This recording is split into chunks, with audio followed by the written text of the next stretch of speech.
스가랴 12장 함께 읽겠습니다.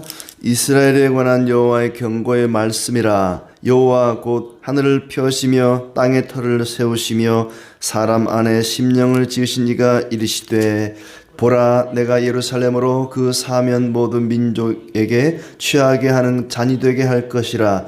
예루살렘이 에워싸일 때에 유다에까지 이르리라. 그날에는 내가 예루살렘을 모든 민족에게 무거운 돌이 되게 하리니 그것을 드는 모든 자는 크게 상할 것이라. 천하 만국이 그것을 치려고 모이리라.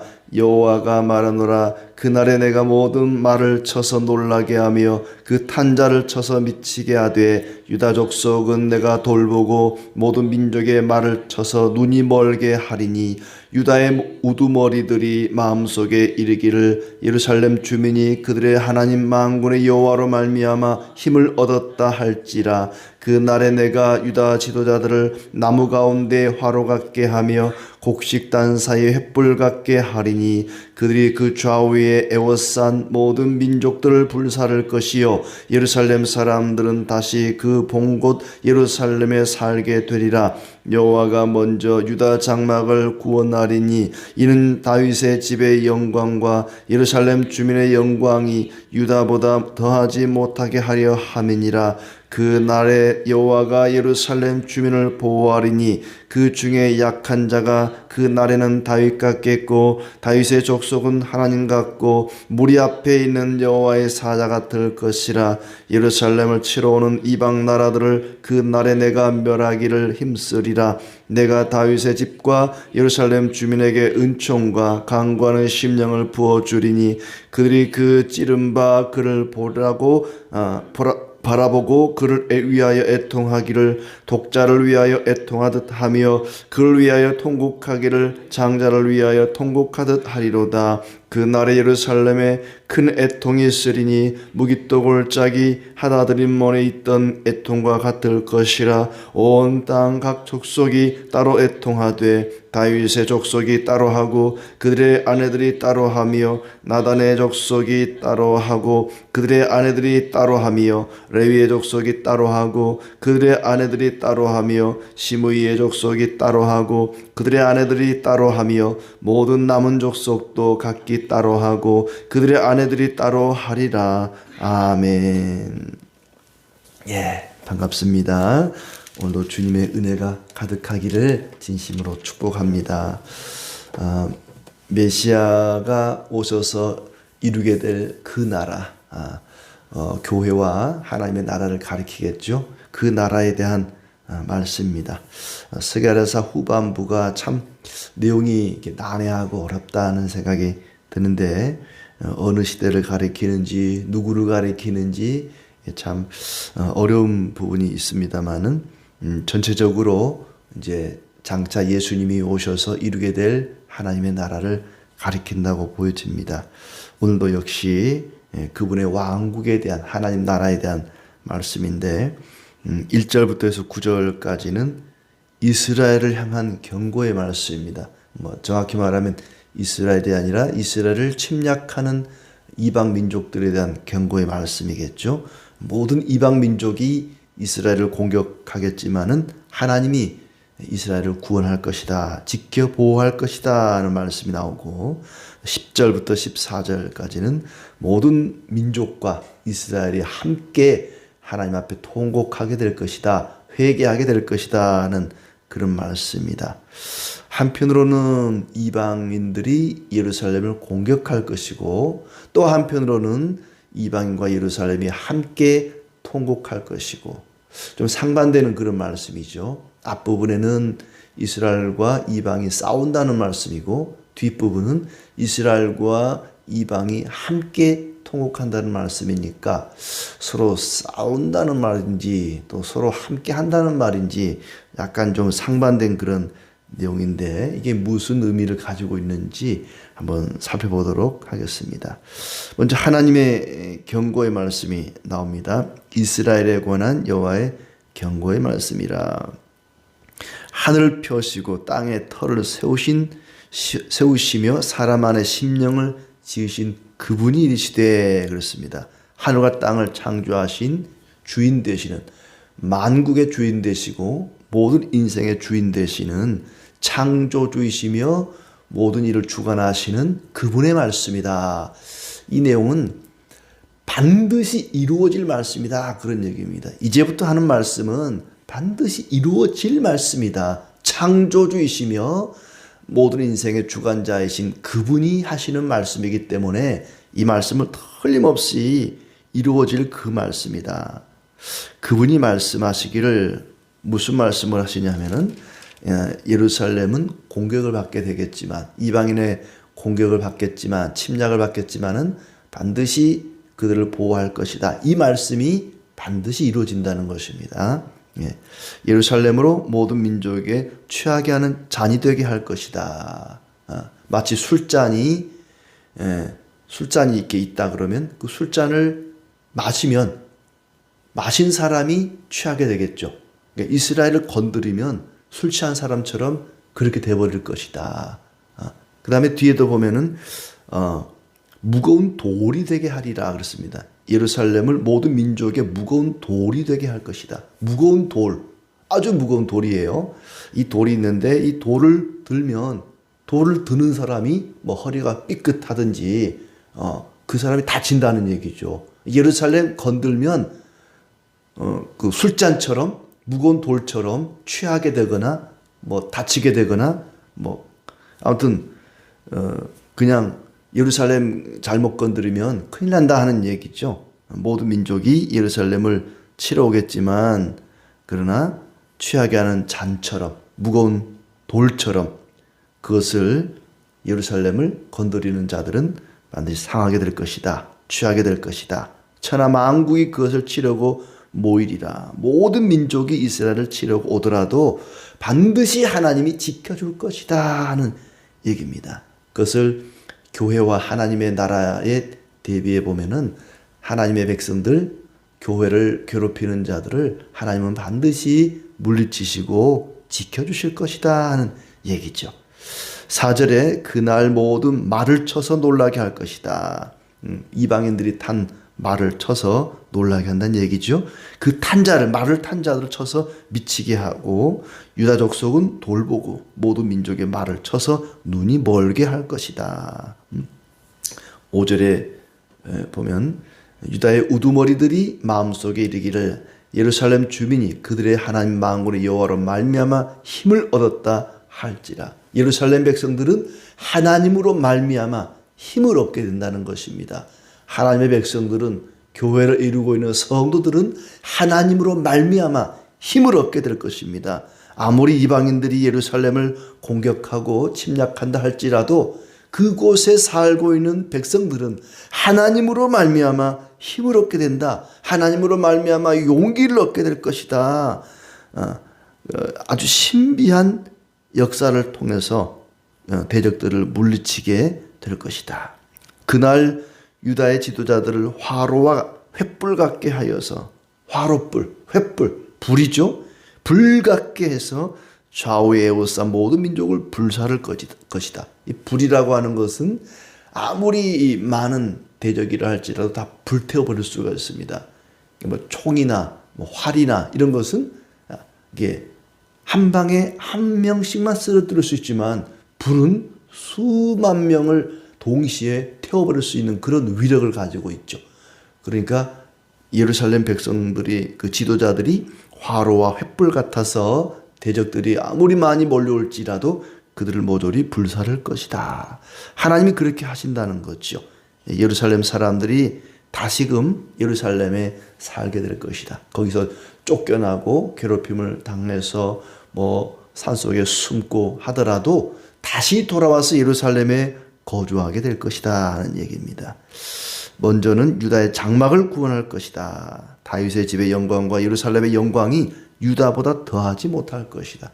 과거에 다윗의 그 영광 얼마나 강대하고 또 풍성하고 충만했습니까? 다윗의 그 영광이. 그런데 하나님이 회복시켜 주시는 이 영광, 유다의 영광은, 새로운 하나님 나라의 영광은 그때 다윗의 영광보다 훨씬 더 영광스럽다는 얘기죠. 다윗의 집의 영광과 예루살렘의 영광이 유다보다는 더하지 못할 정도로 그렇게 하나님이 다시금 대적들을 물리치고 예루살렘을 영광스럽게 하고 그들을 회복시켜 주시고 지켜주시겠다. 이 모든 구원이 여호와께로부터 나온다. 하나님이 그들을 보호하시고 대적들을 물리치시고 여호와가 그렇습니다. 7절에 여호와가 먼저 유다 장막을 구원하리니 모든 그 구원하심과 보호하심과 대적을 물리치시는 그 모든 일들이 하나님이 여호와께서 그렇게 하는 것이다. 그날의 예루살렘 주민을 보호할 것이다.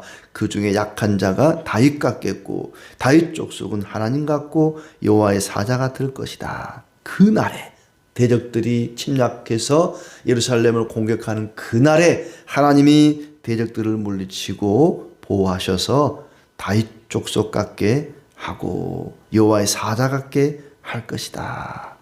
예루살렘을 치러 오는 이방 나라들을 멸하기를 힘쓰리라 하면서 9절까지 내용이 예루살렘을 공격하는 이방인들이 있겠지만 하나님이 그들을 다 물리치고 보호할 것이다. 이것은 실제 예루살렘을 가리키기도 하지만 예루살렘은 그 이웃에 있는 강대국들에 의해서 아수르, 바벨론, 나중에 로마 이런 나라들에 의해서 침략을 당하고 또 황폐하게 되고 그랬죠. 그러니까 어떤 지도상에 있는 예루살렘이라고 하는 그 도성이 아니라 장차 메시아께서 오셔서 이루게 될 교회, 하나님의 나라를 지금 가리키는 얘기라고 볼 수 있습니다. 자, 여기까지가 이방인들이 예루살렘을 공격하지만 하나님이 보호하신다 하는 내용이고 10절부터는 유다와 이방인들이 함께 회개하고 통곡하게 될 것이다. 앞에까지는 서로 싸울 것이다 라는 얘기였고 이제 뒷부분은 그들이 함께 회개하게 될 것이다 하는 얘기입니다. 10절에 보시면 예루살렘 주민에게 은총과 강구하는 심령을 부어주리니 그들이 그 찌른 바 그를 바라보고 그를 위하여 애통하기를 독자를 위하여 애통하듯 하며 그를 위하여 통곡하기를 장자를 위하여 통곡하듯 하리로다. 그날에 예루살렘에 큰 애통이 있을 것이다. 또 온 땅 각 족속이 따로 애통하되 다윗의 족속이 따로 하고 하면서 온 땅 족속들이 각 족속들이 이방인도 함께 통곡하게 될 것이다. 그 통곡함이 얼마나 심한지 하다드림몬에 있던 애통 같을 것이다. 요시야 왕이 전사했을 때 백성들이 애통했던 온 나라가 통곡했던 그런 통곡 같은 그런 애통함이 있을 것이다. 은총과 강구하는 심령을 하나님이 부어주셔서 예루살렘 백성들에게 유다 백성들에게 하나님이 애통하는 심령을 부어주셔서 그 찌른 바 그를 바라보고 그를 위하여 애통할 것이다. 장자를 위해 통곡하듯이 큰아들이 죽었을 때 부모가 통곡할 때 그 얼마나 통곡이 심하겠습니까? 자식이 죽었을 때의 통곡 그 중에서도 장자가 죽었을 때 통곡하듯이 그런 아주 심각한 통곡이 예루살렘에 있을 것이고 각 민족 이방 민족에게도 있을 것이다. 그 찌른 바 그를 바라보고 그를 위하여 애통할 것이다. 그 찌른 바 이 그는 누구인가 할 때 여호와 하나님을 가리킨다고 할 수 있습니다. 하나님께 반항했던 백성들이 하나님을 찌른다 하는 표현은 하나님께 저항하고 하나님을 대적하고 하나님께 반항했던 그 백성들이 자신들이 하나님을 거역하고 반항한 것에 대해서 회개하고 애통하게 될 것이다. 요한복음 19장 37절에서는 그를 예수 그리스도에게 맞추고 있습니다. 그들이 그 찌른 자를 보리라. 예수님을 찌른 자들이 예수님을 죽인 자들이 그분을 바라보게 될 것이라는 얘기인데 여기서는 하나님을 대적한 자들이 하나님을 바라보고 애통하게 될 것이다 하는 얘기입니다.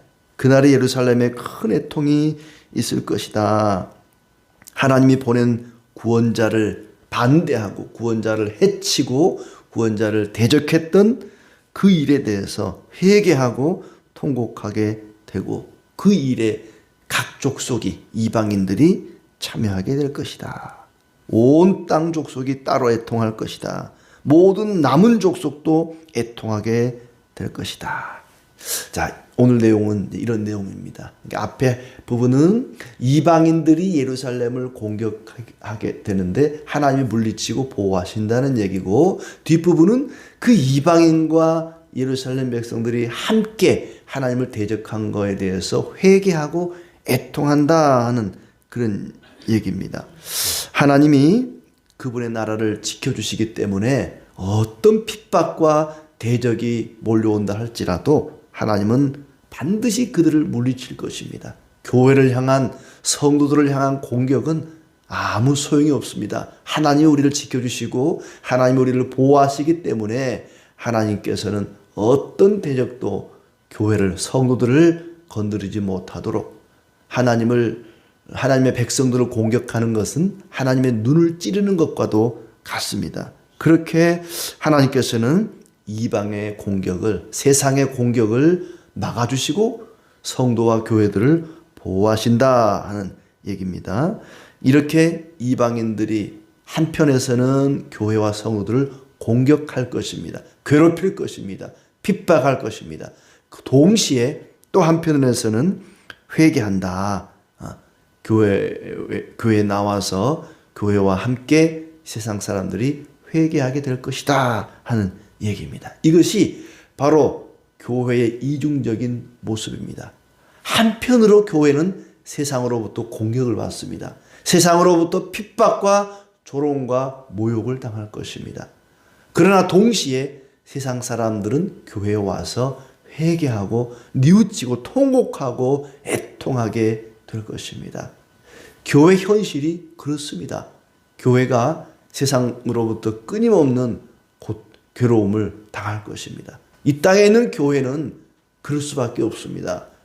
세상은 교회를 미워하고 핍박하고 해준 것도 없으면서 교회를 향해 손가락질하고 늘 교회를 비방할 것입니다. 교회는 그런 곳입니다. 그러나 동시에 교회를 공격하고 핍박했던 사람들이, 그들 가운데 어떤 이들은 교회에 나와서 회개하고 애통하고 자기들이 공격했던 그 하나님 앞에 나와서 눈물로 통곡하는 일이 있다는 것입니다. 그 일은 지금도 계속되고 있습니다. 이게 교회의 현실이고 하나님 나라의 모습입니다. 그렇기 때문에 우리는 핍박을 받는 가운데에서도 핍박하는 자를 위해서 기도하고 그들을 위해서 간구하면서 끊임없이 그들에게 복음을 전해야 됩니다. 우리도 모태 신앙인 사람 같은 경우는 모르겠어요. 그러나 중간에 예수님을 믿는 사람들은 원래 세상 사람이었죠. 세상 사람이었다가 교회를 핍박하고 비웃고 조롱하고, 제가 그랬던 것 같아요. 저는 20살 돼서 예수님을 믿었거든요. 근데 그 전에 제가 좀 짓궂었는지 누가 이렇게 전도지를 주잖아요. 시장 골목에서 전도지를 주는데 그 사람 보는 앞에서 전도지를 탁 찢어가지고 휙 날리고 그랬단 말이죠. 그랬던 사람인데 교회 나와서 애통하고 회개하고 내가 반항했던 하나님 앞에 나와서 회개하고 애통하는 일이 있었단 말입니다. 그런 일이 지금도 계속되고 교회가 존재하는 한 그런 일은 계속될 것이다. 한편으로는 세상으로부터 핍박과 공격을 받지만 하나님이 지켜주셔서 하나님이 보호하셔서 성도와 교회들은 늘 평안할 것이고 안전할 것입니다. 이전의 영광보다 더 영광스러워질 것입니다. 동시에 교회를 핍박하고 괴롭혔던 자들이 교회에 나와서 함께 눈물 흘리며 통곡하며 회개할 일이 있을 것이다. 그것이 교회의 모습입니다. 교회를 공격하면서도 언젠가는 또 교회 나와서 회개하며 함께하는 사람들이 끊임없이 나타난다는 얘기입니다. 교회는 역사 가운데 평화로울 때가 없었습니다. 평화로울 때 오히려 교회는 후퇴했습니다. 우리가 공격을 받는다고, 세상 사람들로부터 핍박을 받고 비난을 받는다고 해서 두려워할 필요는 없습니다. 하나님이 우리를 지키시고 보호하시기 때문입니다. 우리는 힘과 무기로 세상과 싸우는 사람들이 아니라 하나님이 우리를 위해서 싸워주십니다. 동시에 세상과 함께 애통하는 곳이 교회입니다. 세상을 회개로 초대하는 일이 우리에게 주어진 사명입니다. 교회는 세상과 함께 울고 세상과 함께 애통해야 합니다. 우리를 적대하고 미워하고 핍박하는 자들을 위해서 미워하지 말고 위해서 기도해야 됩니다. 주님의 말씀처럼 너희를 핍박하는 자를 위해서 기도하라. 너희를 대적하는 자를 위해서 울라고 말씀하신 것처럼 나를 공격하고 나를 괴롭히는 자들을 미워하지 말고 우리는 그들을 위해서 기도하고 함께 애통해야 됩니다. 교회는 미움을 받지만 미워하는 자들을 원망하는 사람들이 아닙니다. 세상을 위해서 희생하는 곳이고 함께 하나님을 섬기는 그 일에 초대하는 일이 전도하는 일입니다. 우리가 나를 괴롭히는 자들, 핍박하는 자들, 그 사람을 미워할 것이 아니라 그 사람 안에 있는 사탄과 죄와 악의 세력을 우리는 미워해야 할 것입니다. 사람을 미워하는 것이 아니라 그 사람의 죄악을 미워하는 것이죠. 그리고 내 이웃을 위해서 애통해야 하고 그리스도 앞으로 회개하는 일에 초대하는 이 사명을 잘 감당하기를 진심으로 기원합니다.